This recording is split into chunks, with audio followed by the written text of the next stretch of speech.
You'd have to say boxing right now in Japan is at something of a national high.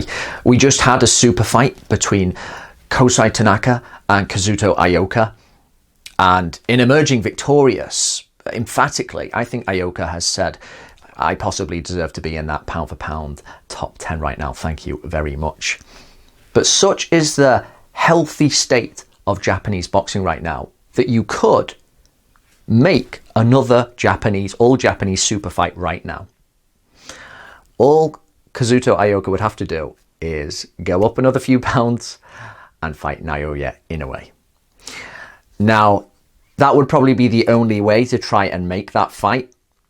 I don't think Inoue is going to be going back down to 115 pounds. He is very comfortable at 118. He wants to become undisputed there, which I think is the right thing to do. But huge money for Ioka if he decided, let's just forget the winner of Estrada Gonzalez. Let's just go fight my Japanese brother, and why not? Now, this would be a very tough fight for Ioka. I am a big believer in his skills. They're palpable. They're beyond dispute. He looked fantastic. He looked probably as good as he's ever looked in his last fight, which may go on to prove the best victory he's ever going to get in his pro career. But against the monster, I think Naoya Inoue is even quicker than Kosei Tanaka. We know how powerful he is. And even if he were finding Ioka's very elusive head hard to track with his shots, even if that was a problem for him, as we all know, Inoue is an absolutely vicious body puncher. He has options. He hasn't got the best head movement. That's the big difference between these two. If there's one weakness with Inoue, it's that his head will occasionally get popped back, but it's partly because he's engaged in this game of using explosive footwork, constantly going in and out of range to get you to lead, so then he can smash you right back with precision and power. But Inoue has got so much good boxing to fall back on. For me, he's a better boxer than Tanaka, and against Donaire, we saw that Inoue's jab is tremendous.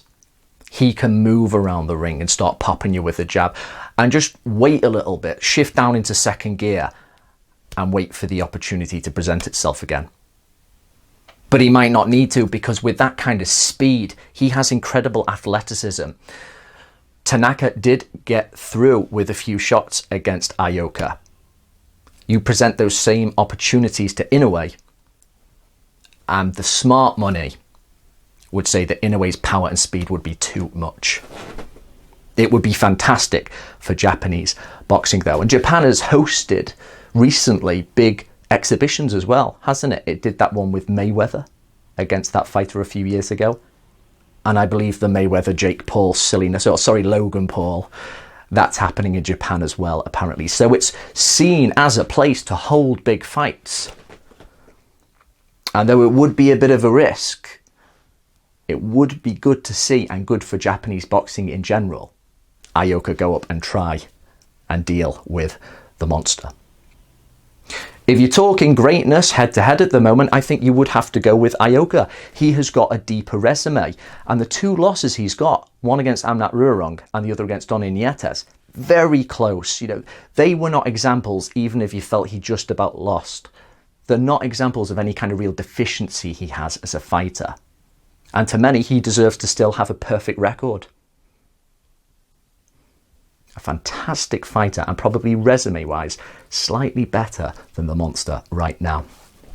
But what do you think? Do you think that Ioka, if there's the opportunity there, should he go up and try and fight the monster?